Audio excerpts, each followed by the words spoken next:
It's been a while since I've played the old Shadow Warrior that came out in 1997.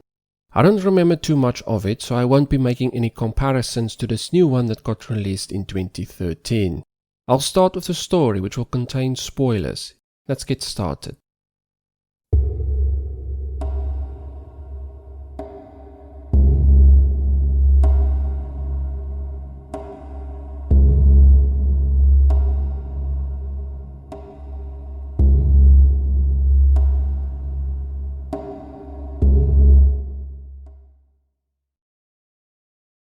There are two realms, the Shadow Realm and the Earth Realm.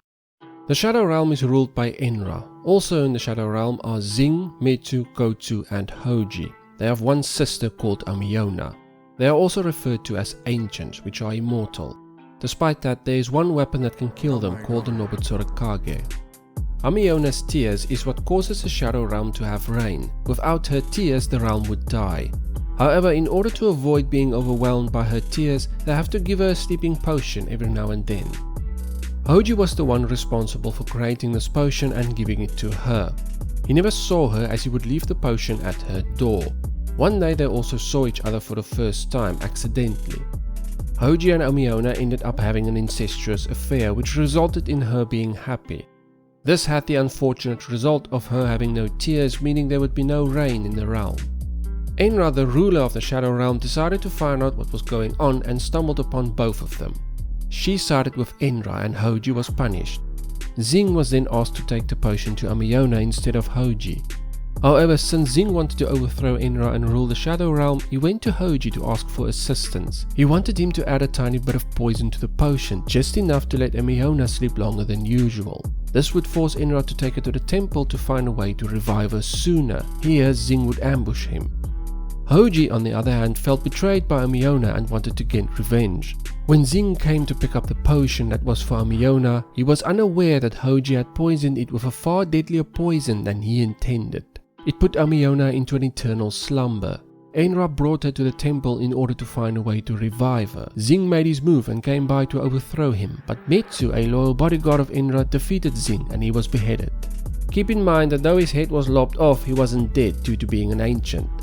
They left his head somewhere and Enra used his body as a puppet that would protect him. Hoji, who was suffering due to having been stabbed in the back by Amiona, wanted to get rid of the emotions and memories. He created a golem in the image of one of the ancients in which he would store those painful memories. This would have the result of giving the golem life as well. The problem was that Enra did not like the idea of having an ancient's image created in the form of a clay golem. So when he discovered Hoji's creation, he banished Hoji to the Earth Realm. With the Shadow Realm decaying and dying, Enra needed to somehow wake his sister from her eternal slumber, so her tears may give the realm rain again. In order to wake her up, he needed the Nobutsurakage, a sword with which he would perform a sacrifice. Specifically, an ancient needed to be sacrificed. He decided to strike a deal with Zilla, a powerful multimillionaire on Earth. Zilla agreed to find the sword in exchange to heal his paraplegia and to give him demons so he could rule Earth.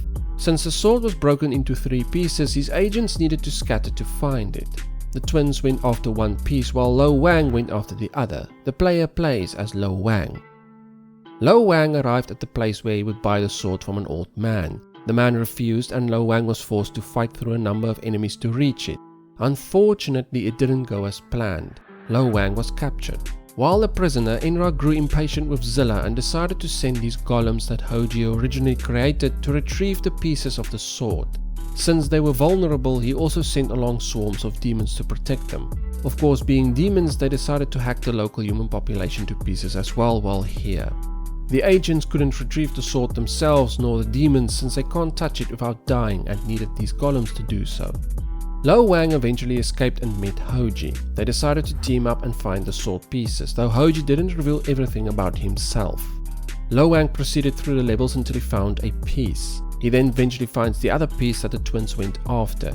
Here he decided to kill both of them. Finally, at Zilla's fortress, he fought Zilla for the final piece of the sword after Enra told Zilla about Lo Wang's alliance with Hoji. Lo Wang eventually travelled back to the Shadow Realm where he would kill Enra, but not before Hoji touched the sword, which would result in him dying. When Lo Wang killed Enra with the Nobutsurakage, it was enough to wake Amiona up. Hoji died before she could see him. She began to weep again, which in turn brought the rain back to the Shadow Realm.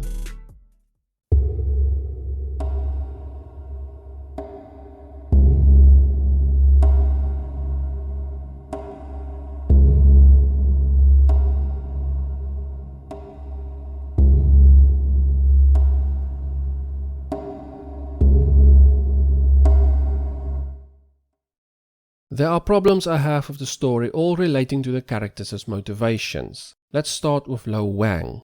Lo Wang is an assassin. He was sent by Zilla to retrieve one of the pieces of the sword. His initial attempt was to purchase the sword from its owner. However, this failed and Lo Wang then had to kill to get it. Lo Wang thought the sword was old and rusty and that the price for it at $2 million was ridiculous. No problem, sir. The guy's gonna sell $2 million for a shitty old sword. However, this did not stop him from killing innocent people in order to retrieve it for his boss, Zilla. I am leaving here with a Nobit Surakage. I can pay for it with money, or I can pay for it with blood. This puts him firmly in the camp of someone who would willingly kill to even retrieve things that he thought was useless provided he was paid enough to do so. Later you get to see some parts of his house. It's clear from his house and assets that Zilla was paying Lo Wang very well. The reason I mention this is that nowhere during the game was there any indication or reason for Lo Wang to suddenly have a change in morals. I could give a shit what he wants. You fuck with my realm, you fuck with me. It's funny for him to say this. I would imagine Lo Wang would probably kill more than the demons did provided Zilla had paid him enough. He was willing to kill innocent people for a rusty old sword. Then he met the twins. He has no relationship with them other than through Zilla. They all worked for him, so as far as he was concerned they were on the same side. There was some trash talking between them, but this felt more like genuine trash talking rather than hatred between enemies. So I was confused when he did not reveal to them that he was being helped by a demon called Hoji to find the other missing pieces. You would think that Zilla would be happy about it. Later, Lo Wang decides to kill them. The only reason I can think of why Lo Wang would kill them is if he had switched sides from Zilla to Hoji. But there was no indication of this happening nor any reason for this to happen at all. Not to mention how he treated Hoji at the workshop. Speaking of that and Hoji, let's move on to him. As mentioned during the story part, Hoji was the one responsible for the state of the Shadow Realm. His incestuous relationship with his sister caused the realm to dry up, and his later revenge, along with betraying Xing, caused the realm to be plunged into a permanent drought. At some point in the game, Hoji gets pulled back into the Shadow Realm by Enra. Lo Wang manages to find him later at Hoji's own workshop. Here, through conversation, you discover that Hoji has come to the realization that he was the reason everything was in decay. The reason his sister was in a permanent slumber was due to his vengeful nature. This vengeance came from Enra catching him having an incestuous relationship with his own sister, that was also the cause for the rain to stop, not to mention his own betrayal towards Xing. Hoji was going to bury the memories of Lo Wang into a golem, thereby forgetting ever having met him. However, while Lo Wang would acknowledge the errors of Hoji, he reasoned that Hoji should not follow Enra's orders and that they should overthrow him because he's a tyrant. It's weird considering so far Enra's motivations has been to protect the Shadow Realm and to bring his sister back to life. All Hoji had to do was bury the memory of Lo Wang. Also, while Hoji did mention that Enra is a tyrant, with the last memory being him mentioning that Enra is all about obedience and slavery, it's hard to accept that at face value from him, since he just might be upset over having been caught. It also seems as though Lo Wang doesn't really care about Hoji trying to set things right. For all he knows, Hoji might actually be trying to earn redemption. What's wrong with you, Hoji? A great deal. My deeds set this world on its dangerous path. Now it is up to me to right it. So if you'll excuse me. At the end of the game, before the golem would have killed Hoji, Enra mentioned to him how he would be the one that saved the Shadow Realm. This attempt to sacrifice Hoji to save the realm was stopped by Hoji himself. Hoji would later say as his last dying breath that he was glad to see the look on Enra's face when the attempt to sacrifice him was stopped, and asked if Lo Wang could mention to his sister that he, Hoji, was sorry. No attempt to reconcile himself to his brother Xing. No regret of the state of the Shadow Realm that he caused. He was just glad that he got to say to his sister that he was sorry and that Enra has been overthrown. Speaking of Enra, let's move on to him. From the start, Enra had problems he had to deal with. First, Hoji's incestuous relationship with his sister that caused the rain to stop. Then, later, Hoji's vengeful nature that resulted in Omiona to fall into a permanent slumber, which in turn resulted in the realm decaying. And then to top it all off, during the time where he had brought Omiona to the temple to find a way to wake her, he was betrayed by Xing, who was trying to overthrow him. Metsu, a loyal bodyguard of Enra, saved him. He beheaded Xing and used his body as a bodyguard, though Xing wasn't dead. It seems to me that Enra was the one who was constantly reacting to others messing up. Later, when Lo Wang entered the realm to find and kill Enra, Enra would mention to Lo Wang that this fight wasn't his and that he should return home. There's also a point where Lo Wang was fighting against the bodyguard Enra had created from Xing's body. Since Lo Wang had the Nobitsura Kage and it's the only weapon that can kill ancients, he killed Xing with it. Enra's reaction was surprising, especially given the fact that this was the same brother who had betrayed him by trying to overthrow him.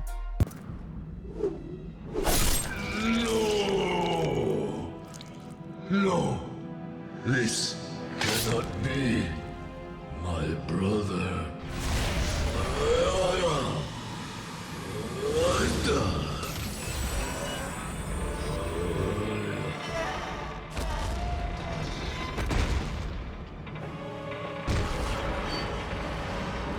You're dead, Xing.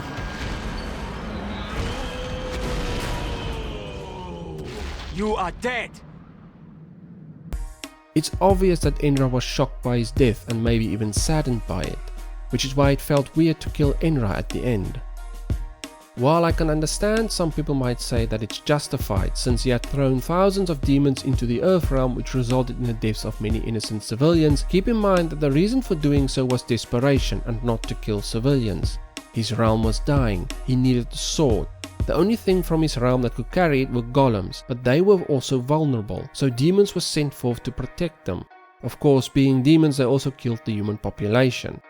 I don't think what Enra did by sending the demons to Earth that resulted in the deaths of thousands of innocent people was good, but it's understandable. He came off as someone who was impatient. Also, as mentioned previously, Hoji did mention that he was a tyrant, but this was coming from the one who had a lot of reason to hate Enra.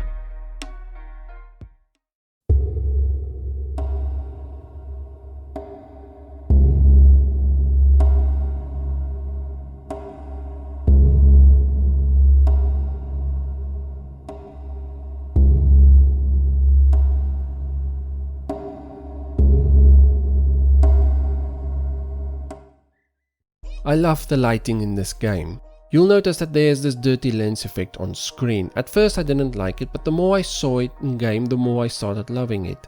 I know some people would dislike it a lot. No one is running around with a dirty glass in front of their eyes, but I love the effect. This effect of the lighting being very bright when far away from certain windows and doors, then it fading as you get closer, is fantastic. In one case, however, it didn't really make much sense. Here you have a door with the effect, but as you get closer to the interior, it is far less bright than what the effect implies. Still, I love it. Early on, I didn't like the initial areas that much, but there are a few places where it looks great. There's also this little path that looks fantastic. Quick note, Godzilla is in the background, quite a few places actually. There's also the bamboo areas, which is fantastic, especially at night. Right from the beginning, the interiors all started looking the same. The furniture would sometimes look hopelessly out of place as well, almost as if the developers ran out of time and money.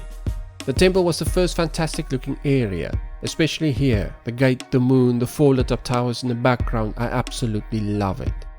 Inside the temple it also looks fantastic with the hundreds of candles and great low lighting.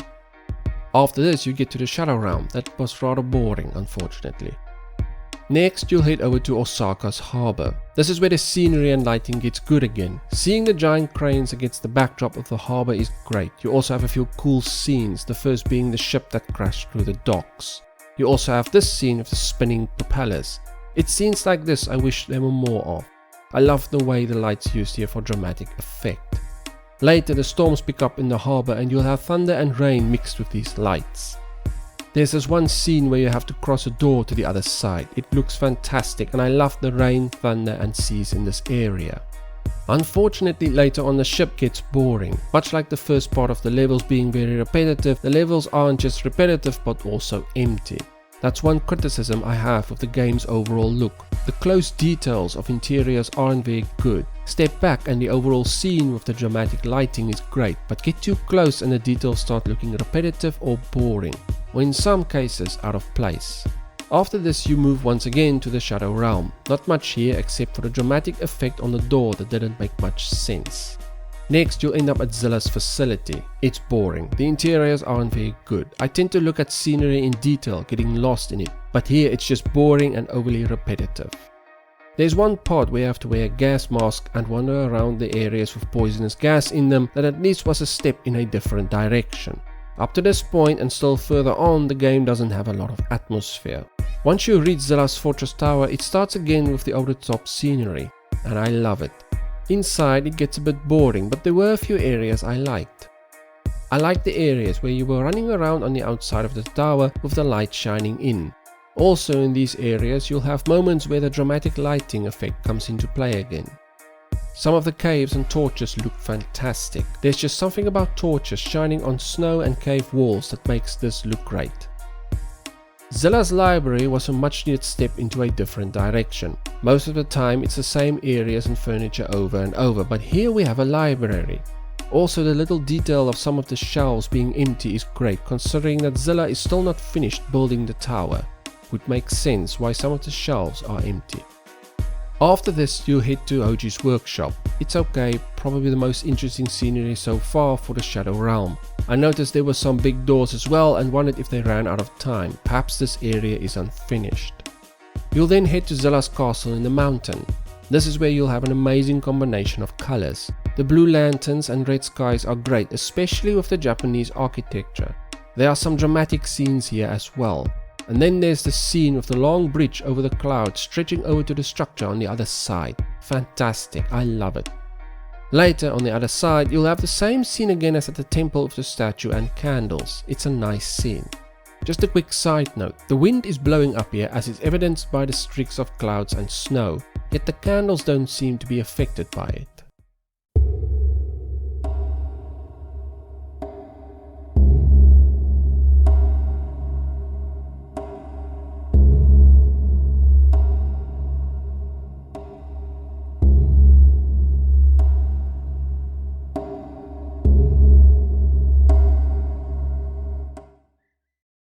You can upgrade your weapons, skills and powers.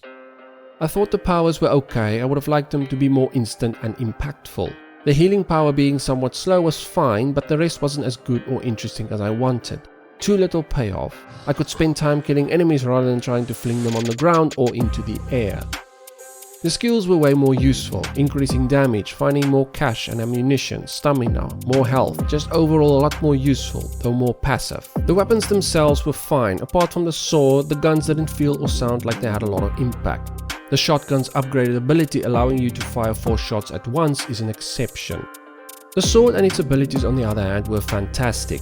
It's great to dash into an enemy and using your Divider of Heaven's ability to smash them and then quickly dash back to avoid the others. It never got old.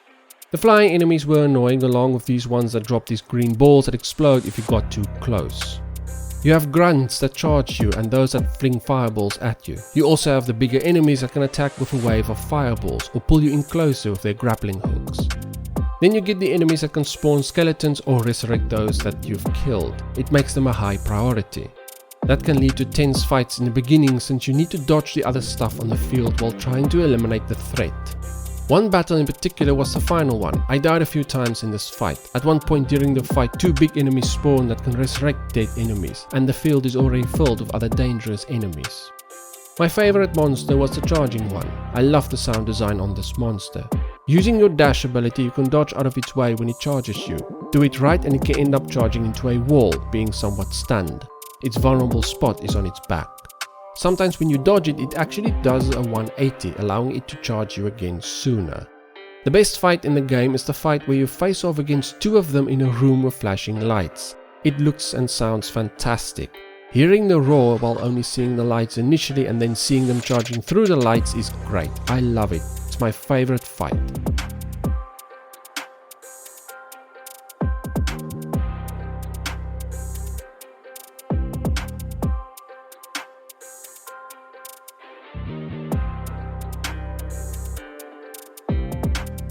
I like Shadow Warrior. While the game has some issues in sound design, atmosphere, repetitive detailed environments and the powers being a letdown, I still enjoyed the over-the-top lighting and environments and fighting with the sword.